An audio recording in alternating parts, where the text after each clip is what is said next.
ராகவ் கத்திட்டே இருக்காரு. இங்கே பாருங்கள், எல்லாரும் சேர்ந்து என்ன கடத்தி வச்சுருக்கீங்க, ஒழுங்காக விட்டுருங்க அப்படின்னு சொல்கிறாரு. உன்னை விடுறதுக்காப்பா இவ்வளோ கஷ்டப்பட்டு நாங்கள் கடத்திட்டு வந்தோம், நீ தேவையில்லாத பேசிகிட்டு இருக்காது அப்படின்னு சொல்லிட்டு 3 பேருமே சேர்ந்து சொல்லிட்டு இருக்காங்க. நீங்கள் கடத்தினது எங்கள் அப்பாவுக்கு தெரிஞ்சதே உங்கள் எல்லாரையும் ஒரு வழி பண்ணிடுவார் அப்படின்னு ராகவ் சொல்கிறாரு. அதை கேட்டோன்னே, அப்படியா, உங்கள் அப்பாவுக்கு தெரியும், நாங்கள் தெரியப்படுத்துவோம் சரியா அப்படின்னு சொல்லிட்டு டான்ஸ் ஆடுறாங்க. 3 பேருமே சேர்ந்து பாட்டு போட்டு டான்ஸ் ஆடிட்டுருக்காங்க. அப்படியே குத்தாட்டம் போடுறாங்க. சூப்பராக ஆடிட்டுருக்காங்க. அப்படியே ராகவுக்கு கோவமாக வருது. அப்படியே கத்துறாரு, என்ன பண்ணிகிட்ருக்கீங்க, எல்லாரும் சேர்ந்து என்ன பண்ணிகிட்ருக்கீங்க அப்படின்னு சொல்கிறாரு. என்னப்பா, நாங்கள் எல்லாம் சேர்ந்து டான்ஸ் ஆடிட்டுருக்கோம், உனக்கு தெரியலையா அப்படின்னு சொல்லிட்டு விஜய் சொல்கிறாரு. என்னடா, என்ன ஓவராக கத்திட்டுருக்க, அவ்வளோதான், நீ உன்னை எதுக்கு கடத்தியிருக்கோம் தெரியுமா, ஒரு காரணமாக தான் நாங்கள் கடத்தியிருக்கோம் அப்படின்னு விஜய் சொல்கிறாரு. 3 பேருமே சேர்ந்து பேசிகிட்டே இருக்காங்க. பசுபதி யோசிக்கிறார், என்ன இது, ராகவ் வந்து லண்டன்லேருந்து கிளம்புறதுக்கு முன்னாடி எனக்கு ஃபோன் பண்ணான், அதுக்கப்புறம் ஃபோன் பண்ணால் எடுக்கவே இல்லை, ஒன்றுமே புரியலையே அப்படின்னு சொல்லிட்டு ஒரு மாதிரி டென்ஷனாக இருக்கார். அப்போ ராகினியும் வராங்க. என்னப்பா டென்ஷனாக இருக்கீங்க அப்படின்னு கேட்குறாங்க. அதுவாம்மா, ராகவ் வந்து லண்டன்லேருந்து கிளம்பும் போது ஃபோன் பண்ணான், அதுக்கப்புறம் ஃபோனை எடுக்கவே இல்லை, ஒன்றுமே புரியல, அவன் வந்துட்டானா இன்னும் இங்கே வரவே இல்லை அப்படின்னு சொல்லிட்டு ஒரு மாதிரி டென்ஷனாக இருக்கார். அவன் அவங்க ஃப்ரெண்டுங்களோட சேர்ந்து எங்கேயாவது போயிருப்பான்ப்பா, வந்துருவான்ப்பா, நீ எதுக்குப்பா கவலைப்படுற அப்படின்னு ராகினி சொல்கிறாங்க. இல்லைம்மா, எனக்கு ஒரு மாதிரி டென்ஷனாகவே இருக்குது அப்படின்னு பசுபதி சொல்கிறாரு. இங்கே ராகவ் அப்படியே கத்துறாரு. இங்கே பாருங்கள், ஒழுங்காக என்னை விட்டுருங்க, என்னை இந்த மாதிரி பண்ணீங்க அவ்வளோதான் நீங்கள் அப்படின்னு சொல்கிறாரு.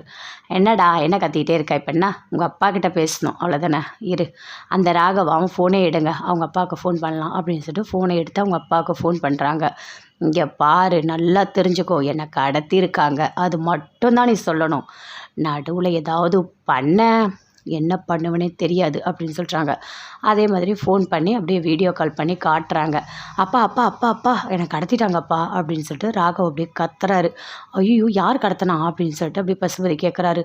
ஜெயா ஜெயா அப்படின்னு சொல்லிட்டு அப்படியே ஃபோனை கட் பண்ணுறாங்க. கட் பண்ணிட்டோன்னே, என்னது ஜெயாவா, என்ன இது ஒன்றுமே புரியலையே, எதுக்கு என் தங்கச்சி பேர் அவன் சொல்கிறான், ஏதோ தப்பாக இருக்கே அப்படின்னு சொல்லிட்டு அவங்க தங்கச்சிக்கு ஃபோன் பண்ணுறாரு. அட்டன் பண்ணி அவங்களும் பேசுகிறாங்க. சொல்லுண்ணே என்ன அப்படின்னு சொல்லிட்டு. ராகவ் வந்திருக்கான் போல் அப்படின்னு சொல்லிட்டு ஜெயா சொல்கிறாங்க. ஆமாம், அதை தான் நான் கேட்கறதுக்கு ஃபோன் பண்ணேன். ராகவ் எங்கே, நிவின் கூட போனானா அப்படின்னு சொல்லிட்டு பசுபதி கேட்குறாரு. ஆமாம், நிவின் தான் கூட்டிகிட்டு போனான், நான் எவ்வளவோ சொன்னேன், நிவின் கேட்கவே இல்லை, ஏதோ சர்ப்ரைஸ் பண்ணுறேன்னு சொல்லிட்டு கூட்டிகிட்டு போனேன், அவன் கூட்டிகிட்டு வந்துடுவான் அப்படின்னு சொல்கிறாங்க. அதை கேட்டோடனே பசுபதிக்கு அப்படியே கோவமாக வருது, பயங்கரமாக கோவம் வருது. எதுக்காக அவன் கூட நீ அனுப்பி வச்ச, எதுக்கு இப்படி பண்ண அப்படின்னு கேட்குறாரு. அண்ணன் அண்ணன் அண்ணன் என்ன பழசெல்லாம் அவன் மனசில் வச்சில்லண்ணே, அவன் கண்டிப்பாக கூட்டிகிட்டு வந்துடுவான், நீ கவலையே படாதண்ணே அப்படின்னு சொல்கிறாங்க. இங்கே பாருமா, என்ன பண்ணி வச்சுருக்கான் தெரியுமா, உன் பையன் என் பையனை கடத்தி வச்சுருக்கான் அப்படின்னு பசுபதி சொல்கிறாரு. ஐயோ அண்ணன், அவன் அதெல்லாம் பண்ண மாட்டான் அப்படின்னு ஜெயா சொல்கிறாங்க. நான் உனக்கு அப்புறம் ஃபோன் பண்ணுறேன் அப்படின்னு சொல்லிட்டு ஃபோனை கட் பண்ணுறாரு. எல்லாமே பண்ணியிருக்கிறது இந்த நிவின் தான், அவன் எதுக்கு நம்ம பையனை கடத்தணும், ஒன்றுமே புரியலையே அப்படின்னு சொல்லிட்டு பசுபதி டென்ஷனாக இருக்கார். மறுபடியும் அவங்களுக்கு ஃபோன் பண்ணுறாரு. அவங்களும் அட்டன் பண்ணி பேசுகிறாங்க. டேய், எதுக்குடா கடத்தினேன், எதுக்கு கடத்தினேன் அப்படின்னு நிவினை கேட்குறாரு. ஆமாம், நாமெல்லாம் ஒன்றுக்குள்ளே ஒன்று சொந்தம், எதுக்கு என் பையனை கடத்தி வச்சுருக்க, உனக்கு அறிவு இருக்கா இல்லையா அப்படின்னு பசுபதி கேட்குறாரு. என்னது, நாமெல்லாம் ஒன்றுக்குள்ளே ஒன்றா, என்னை கூட தான் நீ கடத்தின, எவ்வளோ கொடுமைப்படுத்தின, அப்போ உனக்கு சொந்தம்லாம் தெரியலையா, இப்போ தான் உனக்கு தெரியுதா அப்படின்னு நிவின் கேட்குறாரு.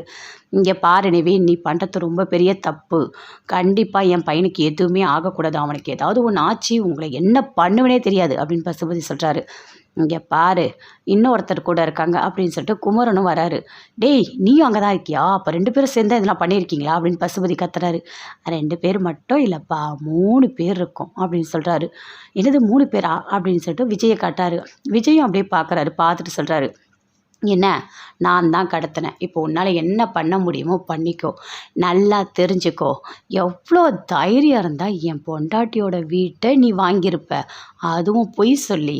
இங்கே பாரு, நான்லாம் போயிட்டு எதுவுமே பண்ண மாட்டேன், ஒழுங்காக பத்திரத்தை எடுத்துகிட்டு இங்கே வா, அப்படி நீ வந்தனா கண்டிப்பாக நான் உன் பையனை உங்ககிட்ட விட்டுறேன் அப்படின்னு விஜய் சொல்கிறாரு. டேய் டேய் டேய், நீ பண்ணுறதுலாம் தப்புடா, நீ பண்ணுறதுலாம் ரொம்ப பெரிய தப்பு. ஆமாம், உனக்கு வீட்டு பத்திரம் வேணும்னா நீ போலீஸ் ஸ்டேஷன் போ, எப்படியாவது வாங்க, எதுக்கு என் பையனை கடத்தின அப்படின்னு சொல்கிறாரு பசுபதி. என்ன என்ன பேசிகிட்டு இருக்க, நான் ஏன் போலீஸ் ஸ்டேஷன் போகணும், அங்கே போயிட்டு உங்ககிட்ட நியாயம் கேட்கணுமா, அதெல்லாம் உங்ககிட்ட நடக்காதுன்னு எனக்கு தெரியும்டா, ஒழுங்காக சொல்கிறேன், பத்திரத்தை எடுத்துகிட்டு வா. உனக்கு கரெக்டான ரூட்டே இதுதான். உன் பையனை கடத்தினா எனக்கு பத்திரம் கிடச்சிரும். பத்திரத்தை எடுத்துகிட்டு சீக்கிரமாக வா பசு. பசு டைம் ஆகுது, சீக்கிரம் வா. நீ சென்னைக்கு வந்துட்டு எனக்கு ஃபோன் பண்ணு, சரியா? டேய், எனக்கு சென்னையில் எல்லாரையும் தெரியும்டா, எல்லாரையும் எனக்கு தெரியும். உன்னை என்ன பண்ணுறேன்னு பாரு அப்படின்னு பசுபதி சொல்கிறாரு. உன்னால் என்ன பண்ண முடியுமோ அதை நீ பண்ணிக்கோ, ஆனால் சீக்கிரம் வா. அப்படி மட்டும் நீ வரல டேய் அப்படின்னு சொல்லிட்டு ராகவோட கழுத்தை அப்படியே இருக்கிறாரு. அப்படியே இறுக்கிட்டு அப்படியே சாக அடிச்சிடும் உன் பையனை, புரியுதா?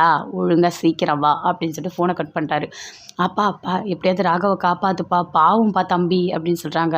எனக்கு வர கோவத்துக்கு என்ன பண்ணுறதுனே தெரியல, அவ்வளோ கோவம் வருது. 3 பேரும் சேர்ந்துட்டு என்ன ஆட்டம் ஆடிட்டுருக்கானுங்க, அவனுங்களுக்கு இருக்குது அப்படின்னு சொல்லிட்டு பசுபதி அப்படியே டென்ஷனாக போகிறாரு. அப்பா நானும் வரேன்ப்பா அப்படின்னு ராகினி சொல்கிறாங்க. சரி வா அப்படின்னு சொல்லிட்டு 2 பேருமே சேர்ந்து அப்படியே டென்ஷனாக வந்துட்டுருக்காங்க. அப்போ 3 பேருமே சேர்ந்து பேசிகிட்ருக்காங்க. பேசிகிட்டே இருக்கும்போது நல்லா பேசிகிட்ருக்காரு குமரன். என்னென்ன இந்த சென்னை தமிழெல்லாம் சூப்பராக பேசுகிறேண்ணே, நீ நல்லா இருக்கு அப்படின்னு சொல்கிறாரு குமரன். ஆமாம் நல்லா பேசுகிறேன்ல அப்படின்னு சொல்கிறாரு. இதுக்கு முன்னாடி என்கிட்ட நீ என்ன சொன்ன? எனக்கு கொடைக்கானல் தான், கொடைக்கானலை தாண்டி எந்த ஊர் இருந்தாலும் எனக்கு அதெல்லாம் பெருசு இல்லை, கொடைக்கானல் தான் எனக்கு பிடிக்கும்னு சொன்னேன். இப்போ உனக்கு சென்னை பிடிச்சிருக்குல்ல அப்படின்னு குமரன் கிட்ட கேட்குறாரு. ஆமாம் நீ சொல்கிறது எல்லாமே கரெக்டு தான். எனக்கு இப்போ சென்னை என்னன்னே தெரியல, ரொம்ப பிடிச்சிருக்கு, அது என்னன்னே தெரியல அப்படின்னு குமரன் சொல்கிறாரு. ஓகே அப்படின்னு சொல்லிட்டு விஜய் சொல்லிகிட்ருக்காரு. இங்கே பாருங்கள், என்னை விடுறீங்களா இல்லையா அப்படின்னு சொல்லிகிட்ருக்காரு. டேய், நீ வேறு நடுவில் ஏதாவது ஒரு தொல்லை பண்ணிகிட்டே இருக்காது, அமைதியாக இருடா. உங்கள் அப்பாவுக்கு ஃபோன் பண்ணியாச்சுல்ல, உன்னை கடத்திட்டுன்னு சொல்லிட்டேன்ல, வருவார், பசு வரும் பொறுமையாக. அது வரைக்கும் நீ அமைதியாக இருங்க, தேவையில்லாத இங்கே டென்ஷன்லாம் பண்ணிகிட்ருக்காத, புரியுது? அப்படி மூஞ்சிலே குத்திடுவேன். டேய், என்னடா இவ்வளோ ஒல்லியாக இருக்க, உன்னை அடித்தா நீ தாங்குவியாடா? எதுக்குடா அமைதியாக இருடா, கடத்தி வச்சிட்டான்னு தெரியுதுல்ல, வாயை மூடிட்டு இரு. சும்மா ஏதாவது இம்சை பண்ணிகிட்டே இருந்தால் வாயில் அப்படியே டேப் போட்டு விட்ருவேன் அப்படின்னு விஜய் சொல்கிறாரு. இங்கே பாருங்கள், நீங்கள் பண்ணுறதுலாம் தப்பு. எங்கள் அப்பா வந்தோடனே உங்களை என்ன பண்ணுவார்? உங்கள் அப்பா உயிர் எடுக்காத, கம்முன்னு இருடா அப்படின்னு சொல்லிட்டு விஜய் சொல்கிறார். எல்லாருமே சேர்ந்து கிண்டலாக சிரிச்சிட்ருக்காங்க. அப்படி சிரிச்சிட்டே இருக்கும்போது பசுபதி அப்படியே டென்ஷனாக பயங்கரமாக கோவத்தோடு வராரு. போயிட்டு பத்திரத்தை எடுக்கிறாரு. அப்பா நீங்கள் பத்திரத்தை கொடுக்க போகிறீங்களா அப்படின்னு கேட்குறாங்க ராகினி. ஆமாம்மா, நான் கொடுக்கறனா இல்லை அவனை என்ன பண்ணுறேன்னு பாரு, அவனை ஏதாவது ஒன்று பண்ணாமல் அந்த பத்திரத்தை நான் கொடுக்கவே மாட்டேன் அப்படின்னு பசுபதி சொல்கிறாரு. ஆமாப்பா, விடவே விடாதீங்க. அந்த நிவின், குமரன், விஜய் 3 பேரும் சேர்ந்து என்ன பண்ணி வச்சுருக்காங்க பாருப்பா அப்படின்னு சொல்லிட்டு ராகினி சொல்கிறாங்க. எனக்கு இந்த அளவுக்கு யோசிப்பானுங்கன்னு நான் யோசிக்கலம்மா, இல்லைன்னா நான் ராகவை விட்டுருக்க மாட்டேன். அவன் ஏதோ சாதாரணமாக வீட்டுக்கு வந்துடுவான்னு நான் நினச்சேன், கடைசியில் இப்படி பண்ணிட்டானுங்களே அப்படின்னு சொல்லிட்டு பசுபதி அப்படியே கோவப்படுறாரு. இங்கே பாரு, எனக்கு இப்போ வீட்டு பத்திரம் முக்கியமே கிடையாது, அதை நான் எப்போ வேணால் வாங்கிப்பேன், அவங்கள எப்போ வேணால் நான் பழி வாங்கிடுவேன். ஆனால் ராகவ் என் பையன், அவன் உயிருக்கும் அவன் மேலே ஒரு சின்ன அடி கூட விழக்கூடாது. அப்படி விழுந்தால் நான் தாங்க மாட்டேன். முதல்ல நான் போய் ராகவை கூட்டிகிட்டு வரேன், அதுக்கப்புறம் எதுவாக இருந்தாலும் பேசிக்கலாம் அப்படின்னு சொல்கிறாரு. சரிப்பா வாப்பா போகலாம் அப்படின்னு சொல்லிட்டு 2 பேருமே அப்படி டென்ஷனாக போகிறாங்க. அவங்கள ஏதாவது ஒன்று பண்ணணும்ப்பா, விடக்கூடாதுப்பா. நான் நம்மளை ரொம்ப கோவப்படுத்திகிட்டே இருக்காங்கப்பா, ஏதாச்சும் ஒன்று பண்ணிகிட்டே இருக்காங்கப்பா அப்படின்னு சொல்கிறாங்க ராகினி. பார்த்துக்கலாம் வாமா, அவனுங்களுக்கு இருக்குது, அவனுக்கு 3 பேரையும் ஒரு வழி பண்ணுறேன், நீ வா அப்படின்னு சொல்லிட்டு பசுபதி ராகினி 2 பேருமே கோவமாக போகிறாங்க.